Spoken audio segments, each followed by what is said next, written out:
Isang mapagpalang araw sa ating lahat, lalo't sa higit nating kagalang-galang na panelist at sa aming guro sa pananaliksik. Bago namin simulan ang aming aktual na presentasyon, hayaan niyo muna na aming ipakilala ang aming sarili. Ako si Rhea May Hidorio. Ako nga pala si Janela May Roblico. Ako nga po si Christian May Sisibat.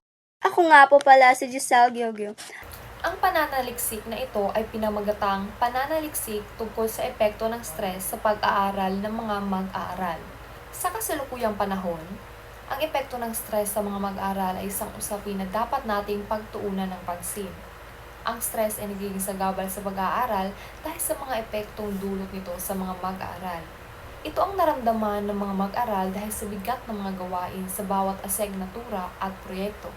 Ito rin ay tumutukoy sa kawalan ng balanse sa pagitan ng isang pinaghihinalaang pangangailangan at ang abilidad ng nakararanas nito na umaksyon dito. Ang epekto ng psikolohikal na stress sa mga mag-aaral ay epekto sa pag-iisip, kabilang ang kahirapan sa pag-iisip ng mabuti, pagiging makalimutin, kawalan ng pagiging malikhain, paggawa ng mga desisyon, at ang pagkawala ng kakayahang makita ang mga bagay na kapaki-pakinabang sa mga gawain. Sa pag-aaral ni Jacinto at Casisi, ang stress ay nakakaapekto sa academic performance ng mga mag-aaral. Ang mga pag-aaral ay nagpapakita na ang mataas na stress ay nagdudulot ng pagbaba sa academic performance ng mga mag-aaral. Ang excessive stress ay nakaaapekto sa kakayahang mag-focus, mag-problem solve, at gumawa ng mga desisyon na mahalaga sa pag-aaral ng mga mag-aaral. Ang stress ay nakaapekto rin sa mental at pisikal na kalusugan ng mga mag-aaral. Ang mga mag-aaral na nakakaranas ng stress ay mas prone sa depression, anxiety, at paggamit ng droga. Ang stress ay nakaapekto rin sa kalidad at dami ng tulog na mahalaga sa pag-aaral.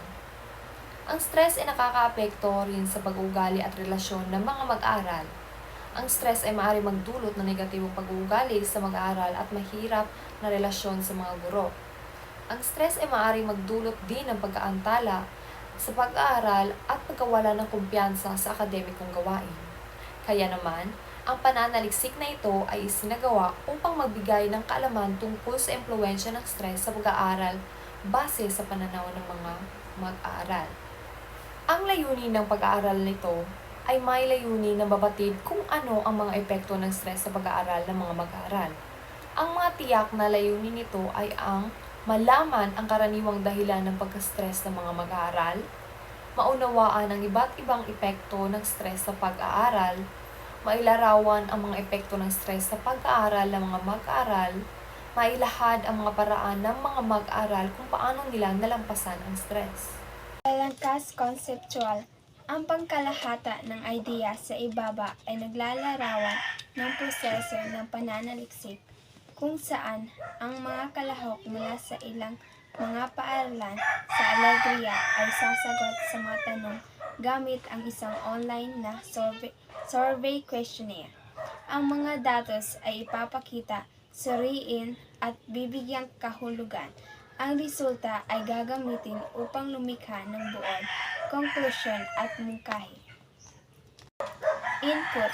Una, ano ang mga sanhi ng stress? Ikalawa, paano nakakaapekto ang stress sa akademikong performance ng mga mag-aaral?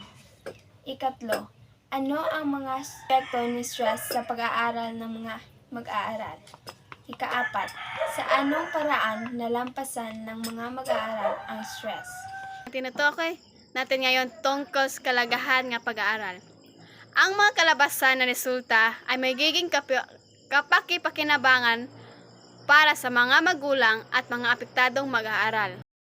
Ayon sa pag-aaral ni Austria Cruz noong 2019, ang akademikong stress ay karaniwang nararanasan ng mga mag-aaral. Maraming mga stressors sa loob ng akademikong buhay tulad ng mga akademikong hinihingi at mga tagumpay mula sa mga magulang. Isang personal na hilig para sa akademikong self-actualization, dami ng mga takdang aralin, hindi pagkakasundo sa isang kaklase at panghuli, pagsulat ng mga takdang aralin o thesis, at iba pa. Ang pagkakaroon ng mataas na marka ay isang pinagmumula ng stress na nakaapekto sa kanila upang magtagumpay sa paggawa ng magagandang impresyon sa kanilang mga magulang, kaklase at iba pang mahalagang tao. Sa isang pag-aaral na isinagawa ni Baltazar et al. Noong 2019 na natukoy na ang stress na nararanasan ng mga estudyante ay may negatibong epekto sa kanilang akademikong performance. Pinakita ng pag-aaral na ang stress na nagiging sanhi ng pagkapuyat, pagod, kalungkutan at iba pa ay nakaapekto sa pag-focus at pagtutok ng mga estudyante sa kanilang pag-aaral na nagre-resulta sa pagbaba ng kanilang academic standing at performance.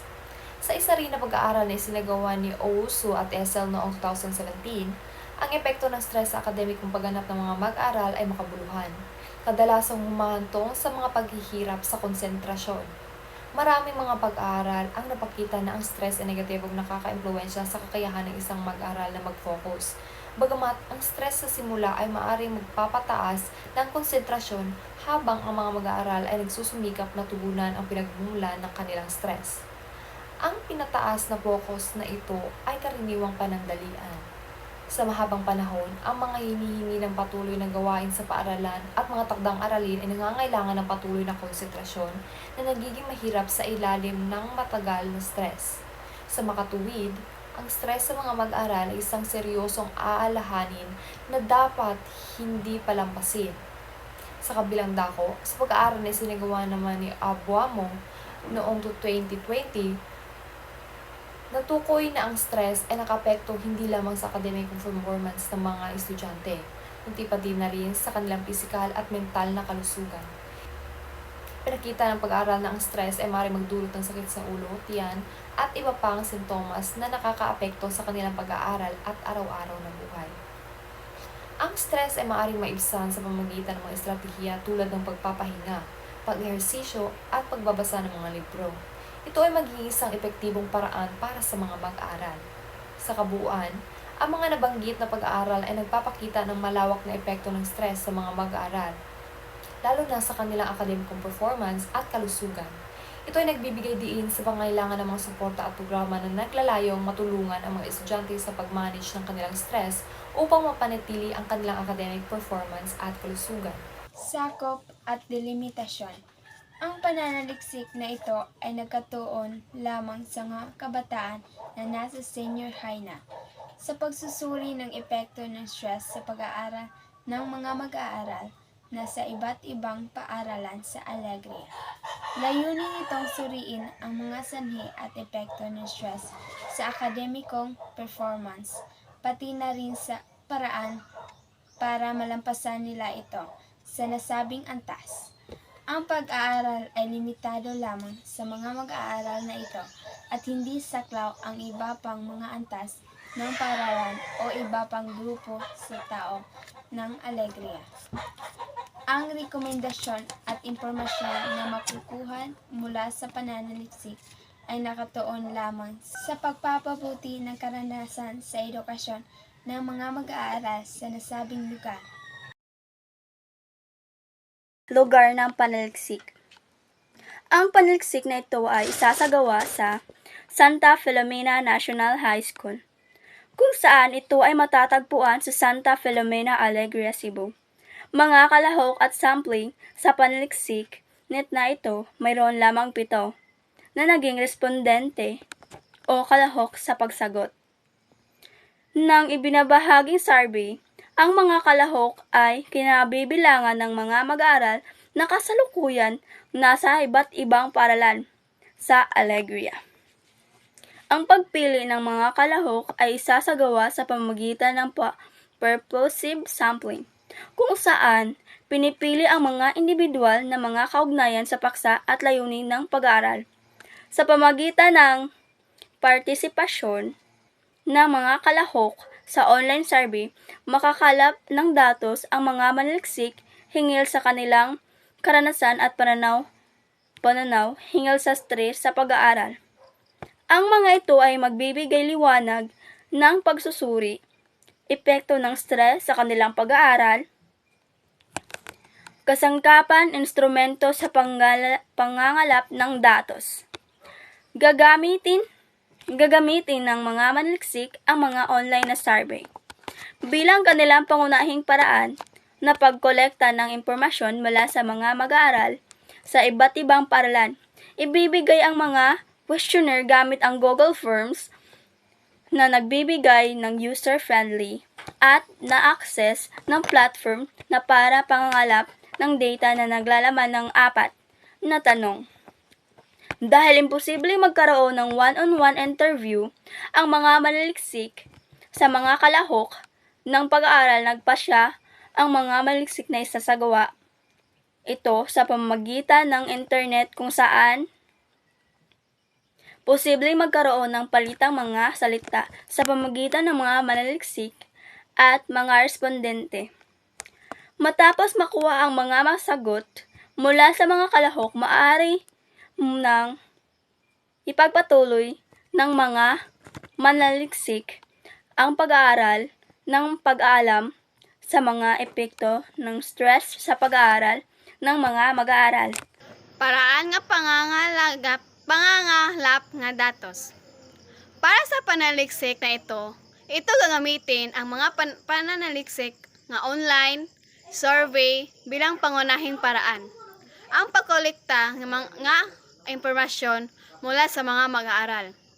Sa iba't ibang paraan sa Alegria, Cebu, ang mga survey ang ipadala gamit ang Google Forms at naglalaman nga mga tatanungan. Huli, paraan nga pagsusuri nga datos. Pagkatapos mula ang impormasyon mula sa online survey, susuriin ng mga manaliksik ang mga idea gamit nga thematic analysis na paraan upang maunawaan ang mga pangunahing sanhi at epekto nga pagka-stress sa pag-aaral, mga mag-aaral, pati na rin ng mga estratehiya na ginagamit nila upang makayanan ito. Bibigyan namin nga pansin ang mga katanungan nga survey upang maunawaan ang mga pahayag ng mga kalahok ng mas malalim. Sa konklusyon, ang mga sanhi ng stress sa mga mag-aaral ay karaniwang sa paaralan at walang nakabahagi ng ilang pang-personal na dahilan. Ang kanilang nararanasan na stress ay kinabibilangan ng mga salik tulad ng mga akademikong gawain, aktibidad at mga proyekto na dapat gawin. Ang mga ito ay maaaring humantong sa pisikal at emosyonal na stress sa mga mag-aaral. Upang makayanan ang mga hamong ito, ang mga mag-aaral ay gumagamit ng iba't ibang estratehiya para ito ay malampasan tulad ng pagkain, paglaro at pakikinig ng musika. Sa pangkalahatan, ang kahalagahan ng pag-unawa at pagtugon sa stress sa mga mag-aral ay hindi maaaring palakihin. Ang stress ay maaaring magkaroon ng makabuluhang negatibong epekto sa kapakanan ng mga mag-aral na nakakaapekto sa kanilang pisikal na kalusugan ng isip at pagganap sa akademiko.